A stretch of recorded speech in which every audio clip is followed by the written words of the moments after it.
Oi, gente, eu sou Sabine Mendes Moura, essa aqui ao meu lado é Cláudia Pucci Abraão e nós estamos aqui para mais um episódio da série dos Sete Dragões da Escrita, dentro desse canal em meio de canais que se chama Infinitas Letras e que, na verdade, está começando no YouTube, no meu canal, no Sabine Mendes Moura, mas também no canal da Cláudia. Eu não sei onde é que você está assistindo, mas pode parar em podcast, pode parar em vários outros formatos.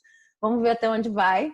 E a ideia dessa série, só caso você esteja esbarrando com esse vídeo aqui pela primeira vez, eu juro que vai ser breve, mas assim, a ideia da série dos Sete Dragões da Escrita é falar sobre sete forças que proporcionam, a partir da relação com corpos celestes, com dias da semana, né? Porque a gente vai falando a dragão relacionado à Lua, dragão relacionado a Marte, dragão relacionado... E agora a gente está no dragão relacionado a Saturno, né? Que também tem uma relação com o sábado, mas proporcionam, a partir dessas relações, um jeito lúdico de falar de aspectos da criação narrativa e da escrita, que é o que a gente faz. Tanto eu quanto a Cláudia, nós somos escritoras, somos autoras. Então, é interessante para a gente pensar, a partir dessa prática da escrita, enfim, sob o filtro de vários olhares. Esse é um olhar muito lúdico, dá muito pano para manga, e geralmente a gente fala do que essa força traz para a narrativa, para o processo criativo, mas também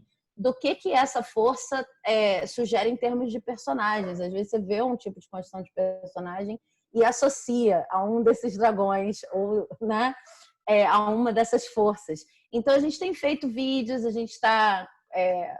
eu não vou falar se a gente está acabando, não tá, para não dar spoiler, mas agora a Cláudia vai falar um pouco. Esse é o segundo vídeo relacionado a Saturno, né? Então, a Cláudia vai fazer um recap agora do que é Saturno, para a gente poder entrar no objetivo desse vídeo de hoje, que é falar sobre personagens e narrativas saturninas? Saturnianas? Não sei. Acho que sim, não De sei. Saturno. De Saturno, pronto. Mas a gente dá um Google nisso. Mas então, Cláudia, conta pra gente do dragão de Saturno. Bom, gente, Dragão dos ácidos, né? dragão dos ácidos, dragão dos julgamentos, como eu falei na semana passada, e até assim, na faceta equilibrada ele já é terrível. Na desequilibrada, quer dizer, nós nos desequilibramos, né? Dualidade está conosco, é uma dádiva da humanidade. Mas é ótimo, porque se não fosse desequilíbrio não teria histórias, né? Porque as histórias são justo as nossas fontes de olhar para esses desequilíbrios todos, e por isso os dragões oferecem tanto material dramático, dramatúrgico, personagens, narrativas, né?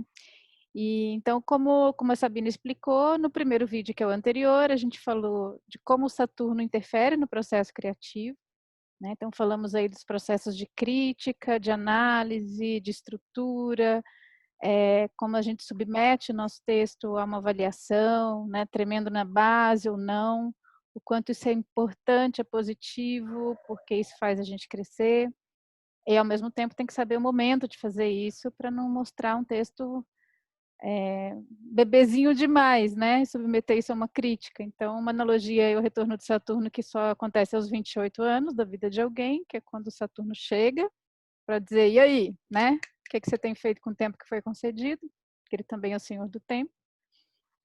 No nosso texto, a gente tem que ter um equivalente aí aos 28 anos para poder apresentar ele para alguém, né? Porque é aí que ele vai ter alguma maturidade para ouvir essa crítica.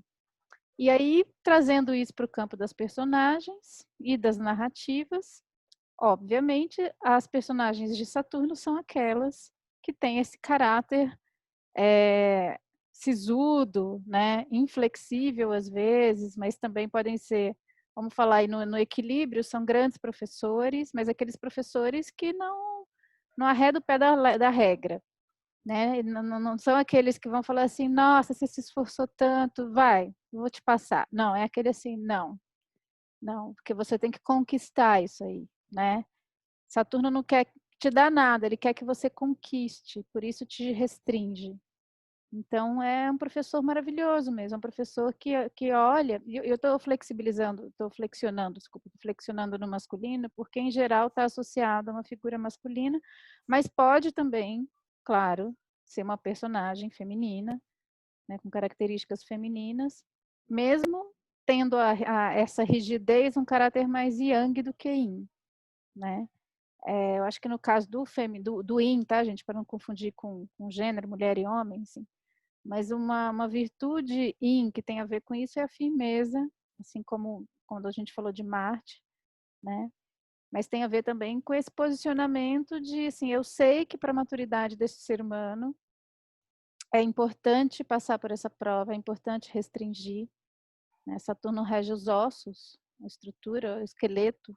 Então, tanto tem a ver com a escaleta, com a estrutura do texto, o que realmente põe esse texto em pé e o que não está deixando esse texto em pé. Por isso que quando a gente vai criticar um texto, né, a gente tem que ver assim, se ele se sustenta ou ele não se sustenta, ou é só um monte de ilusão, né, um monte de coisa que não se configura numa história.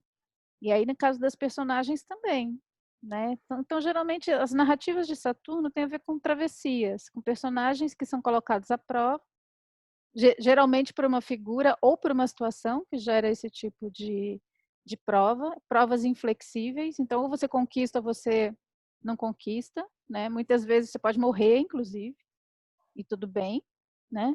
Se não aguentou, morreu, e é isso, sobrevive quem tá forte, quem consegue atravessar. Isso na melhor das hipóteses.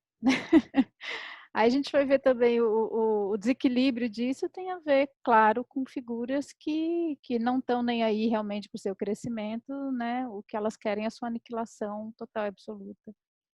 E também são narrativas muito duras, muito difíceis, mas essa é uma das consequências, né, desse enfrentamento.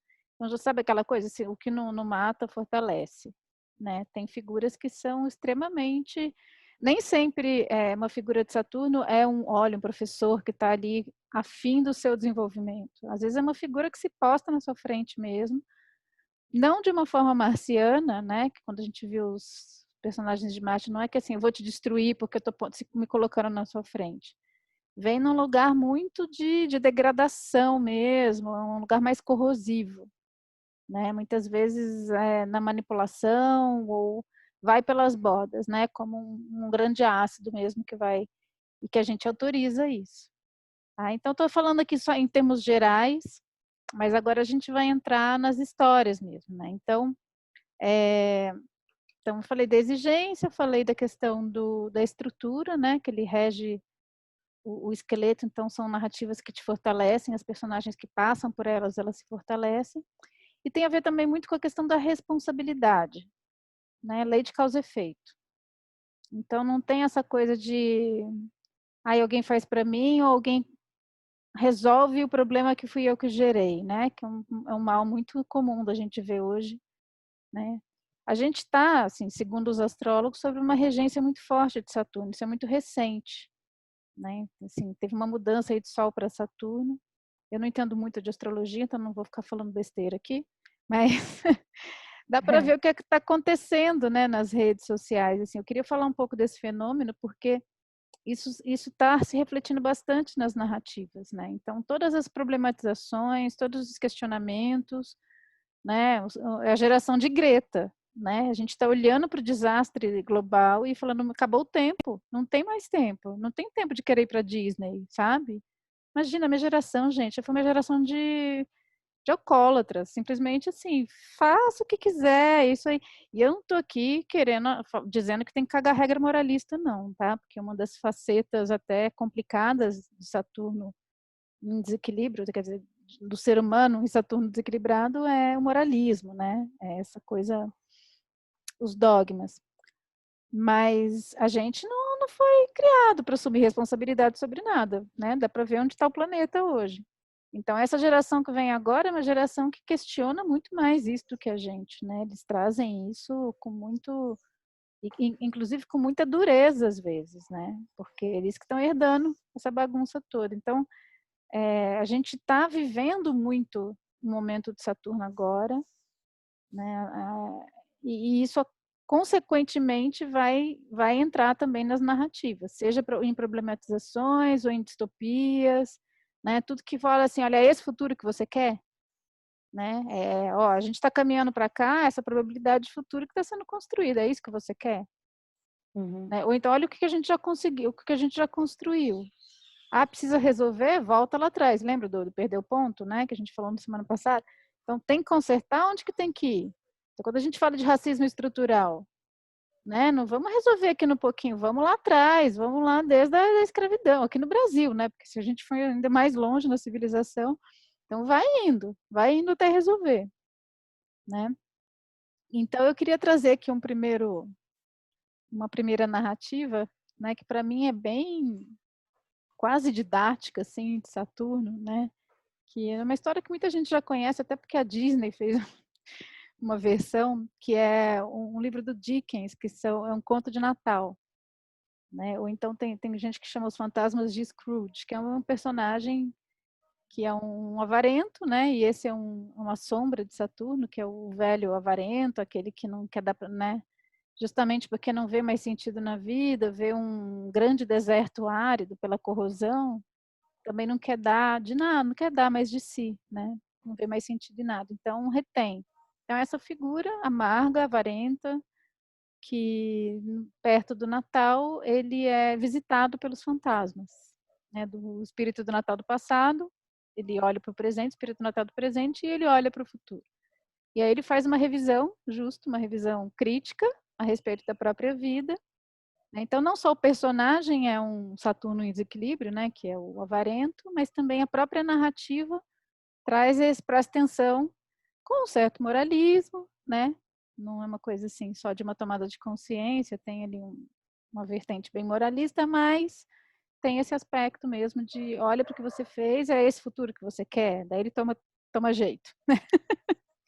Por isso que é um pouco moralista, é um pouco por coerção, assim, né? Não por uma consciência realmente. O cara fica morrendo de medo.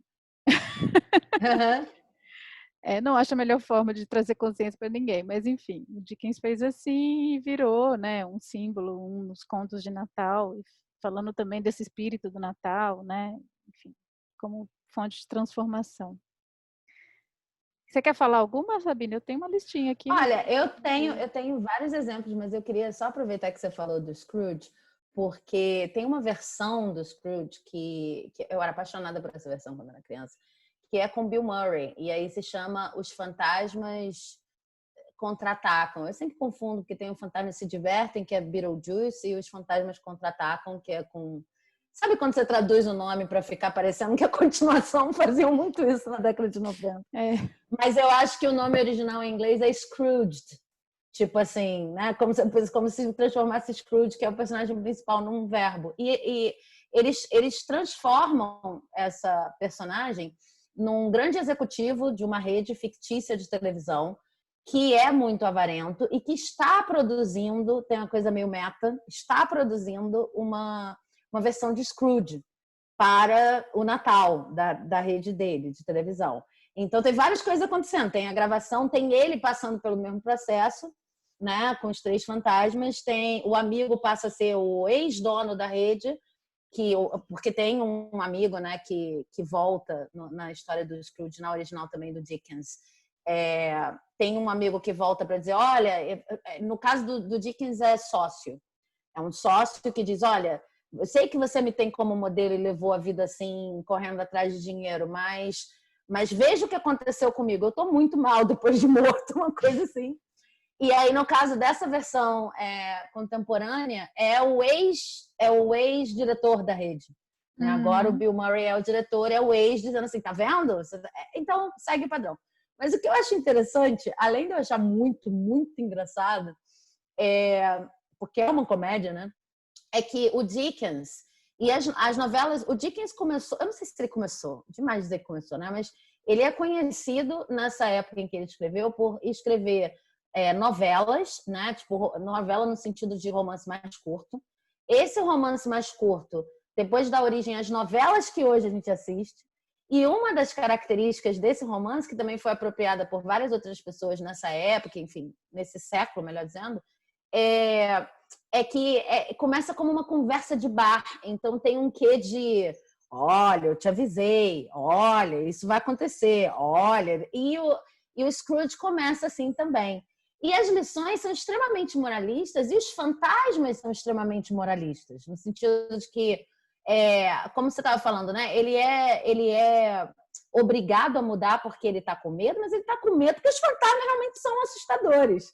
Na versão do Bill Murray, ele brinca com isso, né? Não é só assim, eu tô com medo porque eu vi o meu passado, o meu presente, o meu futuro diante de mim e realmente é assustador, né? Ele tá com medo porque os fantasmas também horas, não sei o que, é um negócio bem assustador. No caso do Bill Murray, ele brinca muito com isso. Então, ele faz os fantasmas praticamente impossíveis. Inclusive, a fantasma do tempo presente é uma mulher que dá porrada nele o tempo inteiro. É muito engraçado, porque ela é uma fadinha, é uma atriz maravilhosa, ela é uma fadinha que vem e fala: agora nós vamos mostrar meu espírito de Natal. Ele fala: não quero saber de nada disso. E dá um peteleco no nariz dele. Então, eu achei muito legal como ele pegou. Ao mesmo tempo, ele está fazendo uma crítica a essa moral, né, do texto do Dickens, adaptando, atualizando, levando para a comédia, mas está dizendo: olha, também não é assim. O cara só foi porque ele foi, né, puxado pela orelha, porque ele literalmente apanhava. Isso não existe no texto do Dickens, mas eles meio que representam nessa narrativa do Bill Murray. E aí, eu acho interessante fazer uma associação assim com a novela dessa época, que tem outras e que são todas muito saturninas ou saturnianas, não sei, como o Bartleby, o escriturário, né, que é do Melville, que é mais conhecido pela baleia, né, pelo Moby Dick, mas ele tem uma novela também, que é o Bartleby, o escriturário, que joga muito com essa história na verdade, a gente não tem nessa novela uma figura de professor, mas a gente tem a figura do chefe se entendendo como pai e professor, e a história é contada do ponto de vista dele, e é como que ele lida com um funcionário que absolutamente que é um ótimo funcionário, trabalha bastante, mas ele se recusa a fazer determinadas coisas. Então é como se um chefe chegasse pra gente hoje e falasse: então você vai ali, pega aquela caixa para mim e coloca não sei onde, e aí ele responde: eu prefiro não. Tipo, não, peraí, eu sou seu chefe. Como assim prefere não? Só que aí, na coisa da moral, ele tentando, inclusive, ensinar e manipular e dizer não é bem assim, de repente ele não sabe o que é um chefe, e será que eu sou mal porque eu tô querendo fazer ele trabalhar?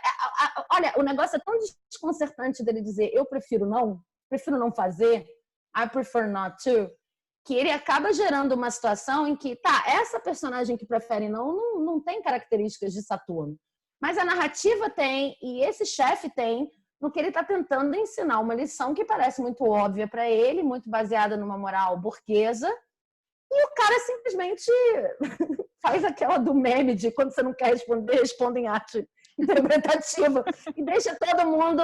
É uma história maravilhosa, assim. Então, eu acho legal fazer essa associação também, porque muito do que aconteceu naquela época, que foi chamado de novela no sentido de texto curto, e que era muito moralista, ou trabalhava a moral de um jeito mais, do meu ponto de vista, interessante, assim como no caso do Bartleby, acabou sendo trazido, porque hoje a gente chama de novela mesmo audiovisual, né? Então o pessoal está rompendo bastante com isso, mas a novela, se você pensar a estrutura da novela clássica de TV, né? A novela Rede Globo, novela mexicana, novela SBT, novela Rede Record, ela é amarrada em torno de uma lição.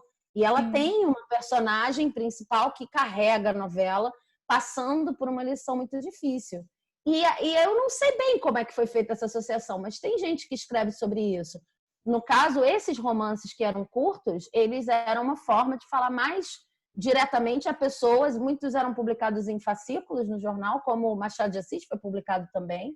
E os contos do Machado de Assis, que eram assim, consumo de ficção, que seria novela hoje pra gente, né? Eles também têm essa coisa da moral muito trabalhada e também tem uma coisa muito Saturno. Então, eu acho que é porque esse gênero, século XVIII, XIX, finalzinho do XVII, ele já surgiu para as pessoas, para ter um contato mais direto com as pessoas e uma moral da história. E aí depois isso foi traduzido para um gênero popular novela, né? Eu acho que tem um traço aí, você falou de Machado de Assis, né, que eu vejo que não é tanto moralista, mas é mais assim como um crítico mesmo, né? Alguém que observa e critica, mas assim, até a partir de um lugar, estaria mais para, não vou fazer essa comparação, mas estaria mais para Bill Murray. Sim, mas Sem o querer Bill comparar, né? Murray... Mas assim, tem É, um olhar mais irônico, tem até a ver, tem uma certa graça nessa observação, apesar de ser implacável mas na crítica, né? O Melville com o escriturário é a mesma coisa. Ele também não é um inocente que, de fato, como o Dickens, porque o Dickens acredita naquilo. Naquela redenção. Sabe? Ele acredita naquela redenção e ele acredita que às vezes a pessoa tem que ser puxada pela orelha. E aí é engraçado, que você pode falar, isso está ultrapassado. E geralmente a gente fala que isso está ultrapassado em termos de, vou criar uma narrativa interessante contemporânea. Mas aí você tem o exemplo do Whiplash, por exemplo, que é um filme, tipo, o professor mais cruel de bateria que você já teve na sua vida. E o garoto tão desesperado com as coisas que aquele professor faz ele passar, que ele é atropelado um dia. E quando ele se levanta, você acha que ele vai se localizar e alguém vai levar ele para o hospital. Não, ele é atropelado e ele sai correndo, porque a preocupação dele naquela hora é chegar no horário que o professor já avisou que era o horário. Só que o interessante, e esse lugar existe muito, tem gente que vê esse filme e fala, mas foi ele que cunhou o caráter e que moldou o talento daquela criatura. Sim. Só que assim, você estava falando no início, um professor né, relacionado a Saturno, ele pode fazer isso de maldade no lado sombra, de maldade, entre aspas, ou ele pode, de fato, acreditar que aquilo engrandece. Às vezes, o que acontece, como no caso do Whiplash, é que a pessoa é extremamente cruel e está fazendo isso acreditando que fortalece. Né? Então, a gente tem narrativas que são muito dúbias e muito complicadas. É a crença em que você precisa sofrer para aprender alguma coisa. Uma crença muito enraizada. O Whiplash é sobre isso. Não é sobre um professor que quer destruir o aluno. É sobre um professor que acha que destruir o aluno é o que vai fazer ele aprender. É outra parada. Então, aí só fazendo um parênteses aí, porque esse é um tema muito sério, né? Isso dá margem para muito assédio, isso dá margem para... A gente tem vários exemplos aí, falando reais, né? E eu tô falando do campo da arte mesmo, tá? Não tô indo nem para empresa, para um lugar assim que não é meu campo de atuação. Mas tem vários exemplos no campo artístico de diretores, mais homens e mulheres eu não tenho notícia, mas pode ser que existam também. Tenho notícia. Também tem mulheres nesse papel. Tem sim. Que, lembrei, eu não vou citar nenhum nome, lógico, mas que tem essa prática, né?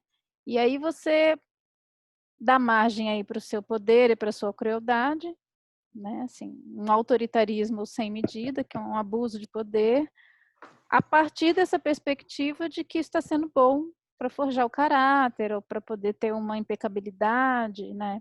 É um lugar muito difícil mesmo, é muito difícil. Como é que você acha a medida disso? Né? Então na Cabala tem aquela história, né, da coluna da severidade e da misericórdia. Né? Então, assim, se você pensa para variar, a gente só pensa nas coisas fragmentadas, né? Então, assim, você olha para um aspecto da rigidez de Saturno, mas ele não está isolado, assim como nenhum planeta está isolado. Né? Então, a impecabilidade que é gerada por essa atitude, ela também tem que ser equilibrada aí por outros aspectos, né? E é um lugar muito difícil mesmo, essa severidade, você ser severo com amor, com misericórdia, né? com compreensão, por mais que naquele momento você não pode arredar o pé dali, porque senão aquela criatura não vai crescer, não vai atravessar, né? Então, se você for pensar a figura que corta o cordão umbilical de uma criança e joga ela no mundo, né? É Saturno. Só que se você não tem como deixar a criança ali, né? Então isso pode ser feito com amor e com consciência, mas é um lugar muito difícil, porque é um poder absoluto quase, né? É um poder muito grande. Cada dragão traz seu poder, né? Não é que só esse tem um poder, mas como tem essa questão da rigidez, isso pode dar margem justamente para a crueldade. Né? Então, me cruzou a imagem agora do pai Mei, do que com aquele gesto. E você fala assim, bom, forjou o caráter? Não sei, né? Aquilo poderia ser feito de outra forma. Eu sempre fico pensando nisso, né? Em qualquer processo. Esse processo poderia ter sido feito de outra forma? Ou você fala assim, não, isso daqui é um valor fundamental, nisso não dá para mexer, né? Assim como existem as leis humanas, as leis do universo, a gente não burla as leis. Algumas leis, você burla, tem consequência, não tem como, especialmente as leis universais, né? As leis humanas, às vezes, né, a gente sabe como é que funciona, mas as leis universais, lei de causa e efeito, que é o que Saturno traz, você fez aqui, vai colher, não tem jeito, né? Lei do karma, você pode maquiar isso, você pode usar o seu dinheiro para poder outras pessoas pagarem as consequências, mas não é, isso vai acontecer com você. E acontecer coletivamente. Então, uma coisa importante também para falar, né? Saturno, ele é um planeta, na astrologia, é um planeta do coletivo, né? Ele é um planeta social, assim como Júpiter. Ele não está, assim, Marte, Vênus e Mercúrio são planetas pessoais. Então, ele está falando dos processos coletivos. Então, muitas vezes, se a gente pega essa questão e traz para o individual, a gente cai o quê? Na meritocracia, no discurso meritocrático, né? E o sistema usa isso, assim, junto com Marte, então, que é a competitividade, usa isso para que uma pessoa se sobressaia, né? Ah, não, eu tive provas, eu mereço, né? Então, isso serve para variar, está tudo tão distorcido que isso acaba servindo a um discurso meritocrático que eu, particularmente, abomino, tá? É importante deixar isso claro aqui. E trata dessas travessias nesse lugar, né? Quando, na verdade, isso é uma travessia social, que é o que a gente precisa olhar agora. Né? Mas no campo das narrativas, isso, em geral, fica no campo mais da superação pessoal, né? Tem várias histórias. Uma outra narrativa que me vem muito é o Diabo Veste Prada, que aí, no caso, a figura é feminina, né? Que também é um livro que foi... A autora realmente é um pouco biográfica a história, né? Ela foi realmente assistente da diretora da Vogue, depois escreveu o livro e virou o filme com aquela interpretação sempre maravilhosa da Meryl Streep. Mas é isso, né? Uma figura ali inflexível, implacável, e a personagem da jornalista, ela passa por tudo aquilo e ela realmente, a autora assume isso, né? Que foi terrível, mas que ela aprendeu com os melhores, né? Mas tem um lugar aí que é importante também, né? Porque a gente às vezes é um pouco autocondescendente, né? A gente quer ficar num lugar ainda um pouco confortável. Então, assim, quando você tem que se esforçar mesmo para ser impecável e olhar para os aspectos que você não quer amadurecer, e você fala assim, você só vai atravessar essa porta se você amadurecer, né? Você só vai passar por esse portal aqui se você amadurecer. Então, essa é uma história que eu acho que fica nesse lugar da travessia, apesar de ter a sua crueldade também, né? Porque as personagens também são desequilibradas. Eu não consegui aqui chegar num que assim, é um professor realmente Saturno em equilíbrio. É difícil a gente ter uma narrativa que é assim, né? Olha, eu acho que o Mestre Miyagi é um Saturno em equilíbrio, porque ele é, principalmente na primeira versão do filme, do Karate Kid, ele é a pessoa que vai chegar e que vai dizer aqui 125 vezes, aqui 125 vezes. E quando você procurar para reclamar, ele vai embora. Mas você não sente uma maldade e uma crueldade em nenhum momento. É tipo assim, é a disciplina, é aquilo. Você vai ter que passar. Vem cá, você não quer saber defesa pessoal? Eu vou te ensinar a defesa pessoal. Isso significa que você vai passar não sei quantos dias aqui. Eu não conheço muito a versão do Will Smith, do Karate Kid, com o filho do Will Smith. E acho que dirigida por ele, produzida por ele. Mas essa primeira versão, com Ralph Macchio, não sei o quê, é uma versão em que o Mr. Miyagi, né, aparece muito dentro dessa visão de é reto, esse é o caminho, e inclusive com sutilezas que é difícil você ver nesse tipo de personagem, porque é como você falou, é difícil achar um exemplo que não caia na crueldade e que você não fique nem na dúvida, mas será que valeu? Será que é isso? Será que é o único jeito de fazer? E o senhor Miyagi não, assim, o menino, que eu esqueci o nome, trabalha muito, muito. O Daniel San. O Daniel San, É um pentelho. trabalha Eu vi muito. esses dias, meu Deus, ele é muito chato. Nossa, se o Miyagi é o rei da paciência, eu não sei nem se ele é Saturno, eu acho que ele é quase um coração, assim. Porque... Não, mas assim, entendendo pelo ponto de vista de um moleque de 16 anos, né? É verdade. Ele é um cara que de fato, você pode até comparar com o que depois acontece em Kill Bill, né? Ele é um cara que tem a mesma atitude daquele mestre, só que sem nenhum traço de crueldade. E vai É, dizer, você vai fazer isso quantas vezes for necessário, e quando o Daniel San enfrenta, ele vai ser monossilábico ou ele vai virar de lado. sim. Né? Ele vai embora. Tipo, não me relaciono com você quando você não está querendo fazer o que tem que fazer.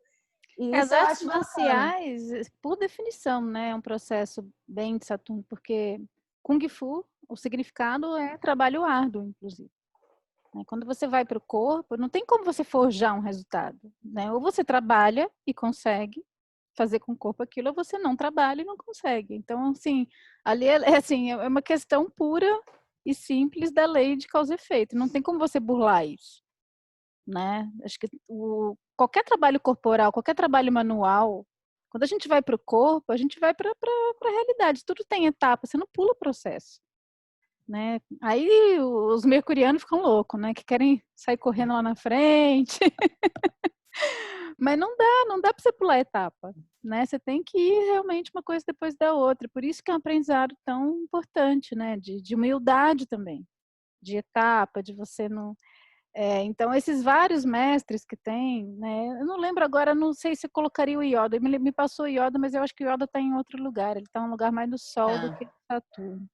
Também acho. Não impõe tantas provas, assim. Acho que você trouxe um exemplo bacana. Quem sempre faz uns personagens também que estão nessa esfera é o Clint, né? O Clint Eastwood, Sim. tanto do coach lá, do Menino de Ouro, e também ele faz uns velho mal-humorado. Eu esqueci o nome do filme agora, gente, que ele faz uma figura que, assim, é escrota, assim, né?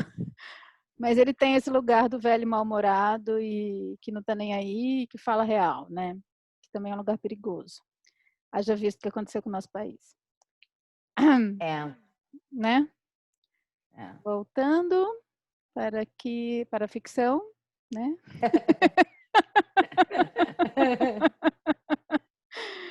Um pouco difícil.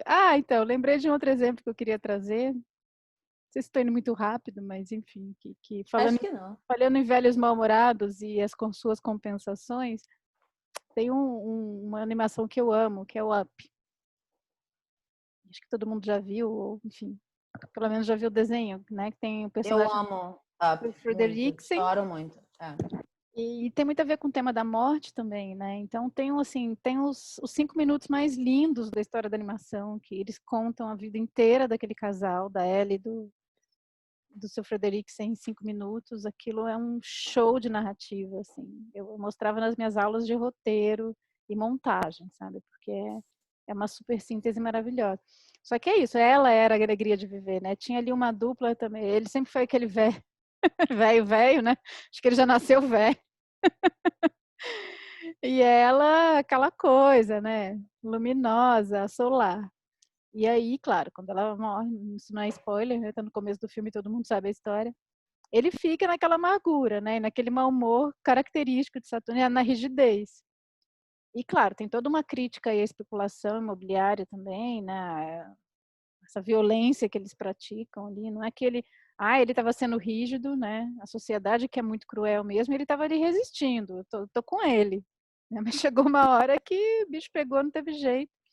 E aí quem que vem, né? É interessante ver como nas animações elas trabalham muito com essas duplas cômicas. Então o que equilibra ali aquela rigidez é a inocência, que é aquela figura do menino que chega, né? E quando eu falo de inocência, não é ingenuidade, né? Porque às vezes a gente fala inocência, as pessoas têm assim, contrapõe assim, a ingenuidade, você não sabe o que é a vida. Eu era ingênua, a vida me fez amargo depois que eu levei minhas porradas, né? Que é quando justamente está em desequilíbrio. Esse aprendizado ele é levado para um campo negativo. Viver e ter experiências é se decepcionar, se desiludir, né? E o menino traz essa inocência, mas não é ingenuidade, né? Ele traz esse olhar fresco da aventura, de olhar para a vida com aventura, e não é à toa que a dupla funciona, né? E é isso que cura. Ele não deixa de ser o velho mal-humorado que ele era, né? Talvez ele tenha se curado desse ceticismo, né? Que o medo da morte trouxe. E eu acho que a questão de Saturno é muito essa também, né? Muitas vezes essa amargura vem de você perder a fé, de você perder a confiança na vida, justamente pelas provas do caminho, né? Você Sim. deixa de acreditar na vida porque a vida te impôs provas duras, né? Então, e você usa isso como uma justificativa para a amargura. Então, como é que você consegue? Eu acho que esse é um tema de Saturno, né? Como você consegue passar por todas as provas e pela desilusão, porque é pé na realidade, entendeu? Todo aquele devaneio, dragão da lua, né? Toda aquela coisa assim, não, porque meu sonho. Quando isso cai por terra, e tem que cair mesmo, porque senão a gente não cresce, né? Falando aí da última citação que eu lembro, né? Do de fracasso em fracasso é que a gente anda. Mas como a gente olha para isso sem sentir amargura, né? Confiando na vida e confiando, é só pela confiança. É por isso que eu falo, não dá para pensar numa força sozinha, né? Porque senão você flui só numa coisa e aquilo também te leva para o abismo, né? Então todos esses personagens amargurados que ficaram pelo caminho desconfiando de tudo, de todos e da própria vida, né? Da benevolência, que é Júpiter, né? Não é à toa que Saturno e Júpiter são paralelos, assim. Se você não equilibra uma coisa com a outra, não tem como, cai na amargura mesmo. Então, muitos personagens de Saturno a gente vê, né, que trazem essa amargura, é sempre o mesmo motivo, né? A vida me desiludiu, eu não confio mais, não acredito mais. E volta e meia aparece uma personagem mais jovem, né? Porque não pela idade, mas pela inocência, pelo olhar fresco, né? Isso pode vir de uma personagem velha também, que eu acho maravilhoso quando vem de uma personagem cuja idade já é avançada, mas que mantém esse olhar, né, esse frescor, para não cair também num preconceito enfim, depois que está velha não tem mais o que fazer, a não ser, né, interagir com os mais jovens, é uma questão mais mental mesmo do que de idade, até porque tem pessoas novas que já estão com esse olhar desde já, né, pessoas novas em termos de idade que já têm esse, não sei, esse olhar para o mundo, né, essa desilusão e justificam atrocidades a partir dessa desilusão também. Porque isso tem mais a ver com uma perspectiva de vida, né? Do que. É claro que Saturno fala muito da experiência vivida, né? A experiência que te traz para um lugar de encruzilhada, ou vai ou racha, né? Mas uma coisa que eu estava pensando aqui, quando você falou desse equilíbrio, né? Da necessidade de forças que se equilibram, eu estava lendo um livro chamado Fogo no Mato, eu até anotei aqui para não falar errado o nome, porque eu acho que todo mundo devia ler esse livro. Eu sou dessas. É, é do Luiz Antônio Simas e do Luiz Rufino, Fogo no Mato, a ciência encantada das macumbas. E aí, e aí eles vão fazer a oposição entre essas forças, né, que a gente está falando aqui, né, uma força de maior abundância e maior flexibilidade e uma força de caminho reto e maior firmeza no que precisa ser feito para cumprir um propósito, né? Resumindo muito. E aí, o que ficaria no lugar de Saturno seria Oxalá, Oxalufã, a passagem que aparece como um senhor que se apoia no bastão e que molda os seres humanos, né? E o que ficaria no outro lugar, no outro lado do eixo, seria Exu. Só que o que é interessante, e eu acho, nessa perspectiva de uma pedagogia do terreiro, uma pedagogia da encruzilhada, uma pedagogia da macumba, macumba, os cumbas são os magos, né? Então, essa palavra que tem várias conotações para a gente já meio fixas, né, sociais e muitos preconceitos envolvidos, na verdade quer dizer os magos, né, as pessoas que realizam magia, as pessoas que realizam encantamentos. E aí, numa pedagogia que pense isso de encruzilhada, o que ele fala é que na mitologia, Oxalufã era a pessoa, o orixá, né, na verdade, que conseguia moldar os seres humanos. E vários tentaram aprender a fazer isso, mas Exu foi a única pessoa que conseguiu sentar ao lado, observar, aprender e não necessariamente fazer, mas se tornar um assistente. Porque, na verdade, Exu está indo na encruzilhada para garantir que todas as pessoas que vão visitar Oxalá deem a sua contribuição, né? Paguem o seu tem um nome para isso, mas eu esqueci. Deem a sua contribuição, a sua oferenda, é isso. Porque ele quer receber pessoas apenas que sejam pessoas que estejam dispostas a dar o que é necessário dar para né, seguir nesse caminho mais reto, etc. Então, é muito legal como ele explica a parceria entre eles dois. Ele diz assim, por exemplo, Exu, ele às vezes é associado a outras figuras, né? Outros caboclos e até Zé Pilintra. Ele tem várias Ele está muito na associações esfera ali. de Mercúrio, né? Do arquétipo de Mercúrio. Também, mas o que eu gostei dessa explicação do Luiz Rufino e do Simas foi justamente que ele não está só na esfera do Mercúrio. A gente associa muito Exu com Hermes, associa muito Exu com mensageiro e tal, mas ele não é só mensageiro. Ele é a pessoa que, por exemplo, vai, no caso o Orixá, que vai, por exemplo, ele não é da regra, ele é do desvio, ele é do reencante, a regra seria Conchal-Fã. Mas ele é a pessoa que vai dizer, olha, essa regra aqui que você rompeu, ela precisa ser seguida, mesmo que eu não siga. Então, uma coisa que esses autores estão falando, uma coisa que esses autores estão falando é que a pessoa que é da ordem e que pode parecer um pouco menos flexível, etc., depende e muitas vezes é cobrada pela pessoa que não é auxiliada pela pessoa que não é. A energia ou a força, eu estou falando pessoa, mas enfim, a energia ou a força, que é da ordem, que é do caminho reto, depende de alguém que faça o serviço enfim, de fazer funcionar as encruzilhadas. E se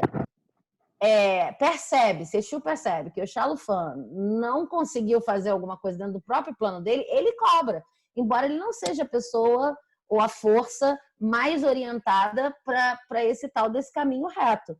Se o Xalufã, por sua vez, perceber que a regra que ele mesmo criou, o caminho que ele mesmo criou, não está funcionando naquele momento, é Exu que vai ajudá-lo a encontrar um caminho adaptável, né? Então, eu acho muito legal essa associação, porque não cria uma oposição, é até difícil de explicar, porque a gente geralmente vê oposição, né?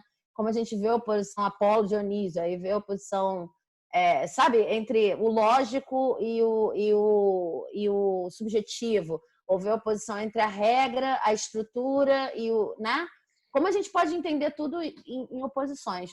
Mas eles realmente não colocam isso, eles colocam isso numa lógica do cruzo, De complementação. né? Da encruzilhada e da complementação, em que você não pode esperar que a pessoa que é responsável pelas regras, é considerado o ancião e é considerado o criador de tudo e de todos, não quebre regras. Lógico que quebra, porque o mundo é dinâmico e as coisas são cíclicas.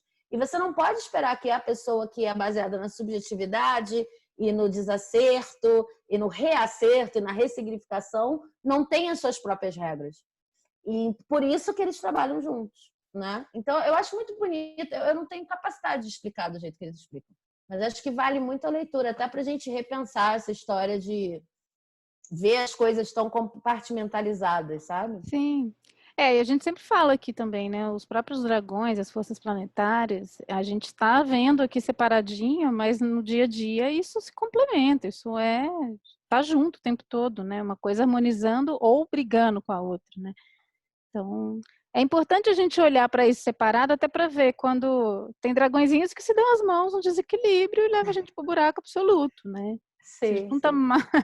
Marte com Saturno, por exemplo, né? Ou Vênus e Lua, para falar de um que me pega, assim, essa dupla adora me levar para passear. Né? Então você delira com intensidade, né? Mas isso também, as forças benéficas de todos, né? Porque a dualidade está na gente e, segundo pessoas iluminadas, a dualidade é uma ilusão, né? Só existe a força amorosa, só existe a coisa boa e o que a gente vê como polaridade é a grande ilusão da matéria. E essa é a base da magia, né? Porque se realmente fosse verdade, a gente não poderia fazer nada em relação a isso. Por isso, quando a gente harmoniza magicamente as coisas, e aí você falou, né, da macumba, qualquer trabalho de gira vem no sentido de apagar essa ilusão que a dualidade traz do negativo. Não que ele não exista, né? Mas ele pode ser transformado por intenção justamente porque isso é parte só da esfera humana, senão a gente não teria poder sobre isso, né? Mas a energia pura, tudo é benéfico. Isso é uma crença, tá? Eu acredito nisso. Eu prefiro ver o mundo assim, que eu acho um pouco mais manejável, né? Eu não sei quem foi que falou, quem foi que falou isso? Não sei, que perguntou, tá, como é que... Einstein. Einstein disse, olha, eu não sei se foi a biografia dele, eu não sei quando foi, mas é um texto dele que ele pergunta, vem cá, como é que você vê o universo? Você entende o universo como estando contra você ou a favor de você? Aí, mas o que isso tem a ver com ciência, com não sei o que? Isso tem a ver com toda a sua vida, com como você vai viver a sua vida inteira. Se você acha que o universo está jogando contra, né? Então você vai viver uma vida. Se você acha que está jogando a favor, vai viver uma vida completamente diferente, inclusive Total. fazer uma ciência diferente, construir narrativas diferentes, né? A Riane Esler traz... desculpa. Você Não, é que eu lembrei. Não, eu lembrei de um exemplo, porque você estava falando também da gente entender Saturno como coletivo, né? Como uma... A partir do ponto de vista das lições coletivas também e da junção ao redor de temas que pedem respostas urgentes, né? Uhum. Então, eu lembrei de uma coletânea que é recente, acabou de sair, eu colaborei com ela no Catarse e acabei de receber em casa e ler, que é a Violetas, Unicórnios e Rinocerontes, que foi publicada pela editora Patois e foi organizada pela Cláudia Duguin. Eu nunca sei falar o nome dela, Cláudia, me perdoa se você assistir isso. Mas, assim, um dos contos é do Alexei Dodorov, né? Que até é um dos autores da coleção que a gente participou da Infinitos Mundos, né? Eu e Cláudia. Mas o conto do Alexei é muito interessante porque ele coloca a Terra na seguinte situação. Tem um evento, né? Isso não é exatamente novo, tem um evento. Ocorreu um evento que mudou totalmente a história da humanidade. E aí, esse evento é a chegada de enfim, extraterrestres. É um conto de história alternativa, se passa em 1986, se não me engano, mas é na década de 80. E aí, de repente, chegam essas naves que ficam lá paradas e um dia elas dizem, olha, a gente vai providenciar tudo para vocês, não precisa se preocupar mais. A única coisa que vocês têm que fazer é viver em paz. Tipo, que já é desafio suficiente. E tem uma coisa interessante, eles vão providenciar tudo, vão providenciar alimentação, vão providenciar roupa, não tem mais assim, vacinas para todas as doenças, tipo, gênio encantado e limitado da lâmpada em forma de ET. E aí, ele também diz que ele vai contar essa história a partir do ponto de vista de pessoas que geralmente não contam histórias, então ele escolhe personagens gays, personagens negras, uma mãe de santo de um terreiro e tal, para contar a perspectiva deles do evento, né?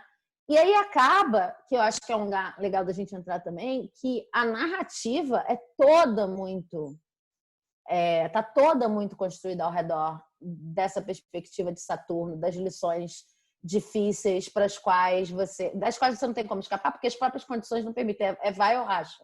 Então, acaba que numa coisa que seria uma bênção, etc., você tem uma situação de vai ou racha também. Você tem uma situação de, qual é a desculpa agora? Todo mundo tem comida, todo mundo tem, sabe? E é muito bacana, né?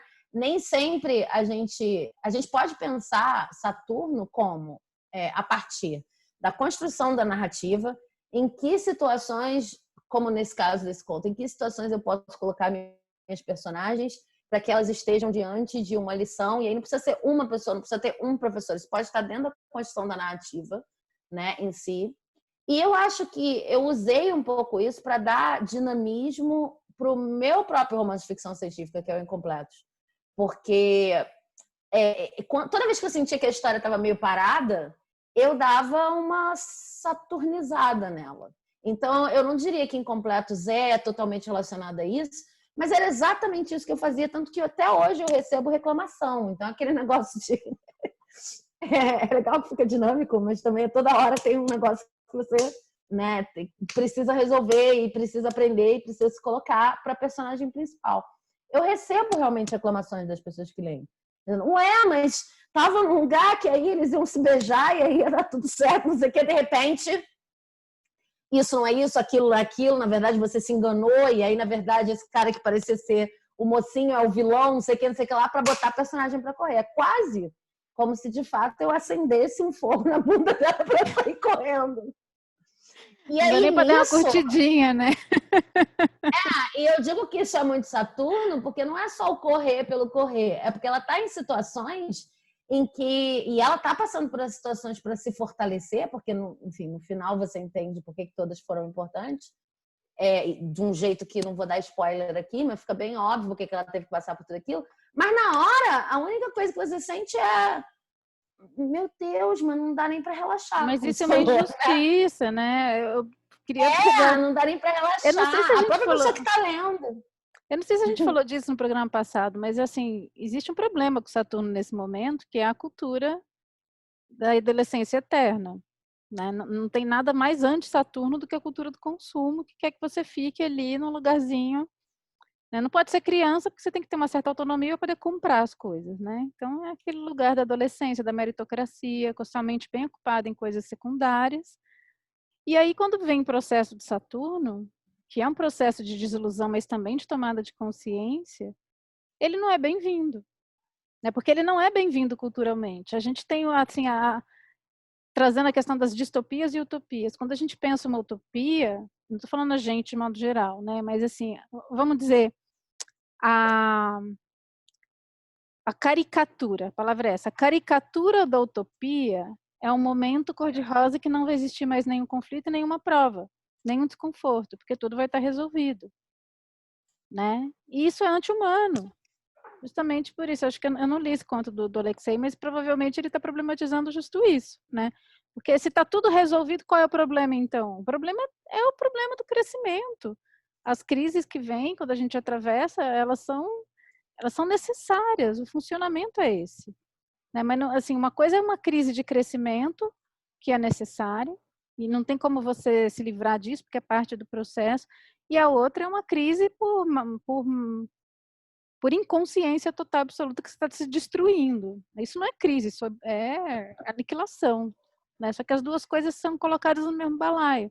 Assim como o oposto de um momento de violência, um momento de caos e desequilíbrio que a gente está vivendo. Quando se imagina um mundo em equilíbrio, né, Vênus, por exemplo, que a gente falou bastante disso, se imagina um mundo sem conflito e sem prova, e não é isso, porque isso não é um mundo desumano, porque a humanidade passa por isso.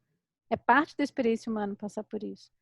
Né? Então, muitas vezes Saturno é mal compreendido, as provas da vida são mal compreendidas, e aí tem toda essa questão de culpabilizar, de se sentir vítima, no ressentimento. O que não falta é a narrativa para você se agarrar para ficar dodói, né? Então, assim, a gente às vezes se adere a narrativas que geram aniquilação absoluta, e você jura que você está fazendo uma coisa porque você quer, que a meritocracia faz isso, né?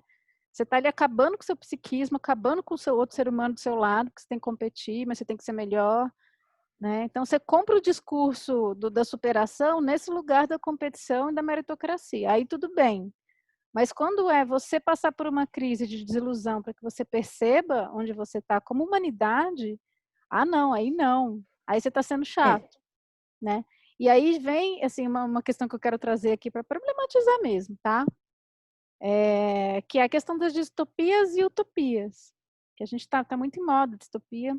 Acho que assim, estava em moda, né? Porque agora que a gente está vivendo uma distopia de verdade, até todo mundo que estava compondo a distopia puxou um pouco, parou um pouquinho, falou, não, peraí, vamos fazer um pouco de comédia agora, né? Inclusive o criador de Black Mirror. Mas assim, a ideia da distopia é trazer um despertador, né? A distopia é um pesadelo. Deixa eu só falar uma coisa, Cláudia. De repente a sua imagem aqui para mim, ela desapareceu. Agora apareceu de novo. Tá. É porque estava preta há um tempão a imagem, não sei. Mas agora apareceu, pode falar. Então, voltando. A questão das distopias, né? Eu particularmente tenho questões com distopias. Eu acho que assim, quando está no lugar do despertador, eu acho super importante. Mas a gente assim, tá bom, vamos visualizar onde isso aqui vai dar. Lei de causa e efeito. Se a gente continuar por esse caminho, onde é que a gente vai desembocar? Né? Isso é essencial, não adianta fugir. Tem que olhar, até para poder fazer alguma coisa. Né? Olhar, ter consciência, tomar consciência. Agora, quando a distopia passa a ser o mundo está caminhando para isso, né? Que aí chega toda assim, nossa, fudeu, acabou, não tem mais jeito, então bora comprar o bunker em Marte, entendeu? Porque já tem gente já condenando a Terra. E aí gera essa loucura da cultura de escassez, que eu vou pegar o meu enquanto tem, né? Que é o saque no supermercado, mas também é o saque no planeta inteiro. Se a gente for ver o que está acontecendo com a cultura do consumo, é isso, meu, foda-se, isso aqui vai pro saco mesmo, né? Então, assim, a distopia, se ela não é vista como um despertador, se não é visto como um alerta, assim, não é... É como, né, você é taróloga, quando chega uma previsão ali, alguma coisa, você fala assim, isso aqui não é que vai acontecer. Se as coisas seguirem assim, existe essa probabilidade. Por que você olha? Para poder mudar, lógico. Senão você vai ficar sofrendo, né? Se você não acredita numa possibilidade de mudança.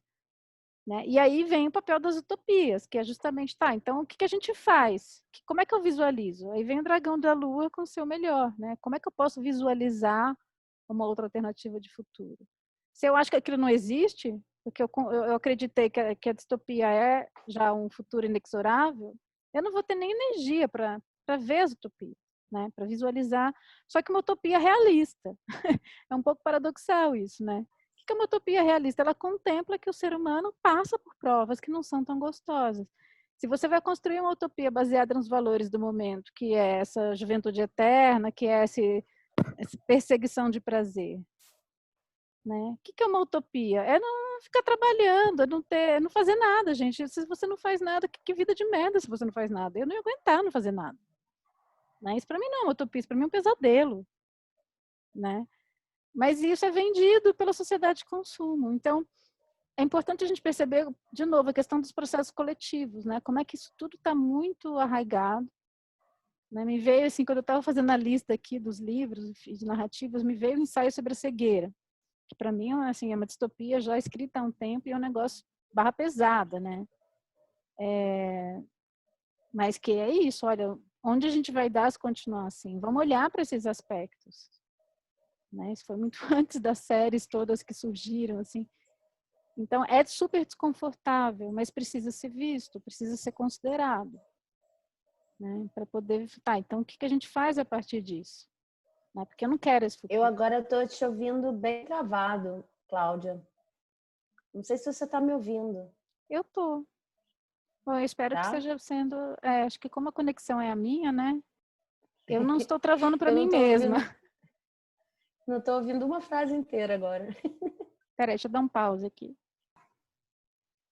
Gente, a gente teve uns probleminhas técnicos aqui, estamos voltando. Probleminhas de conexão, obviamente.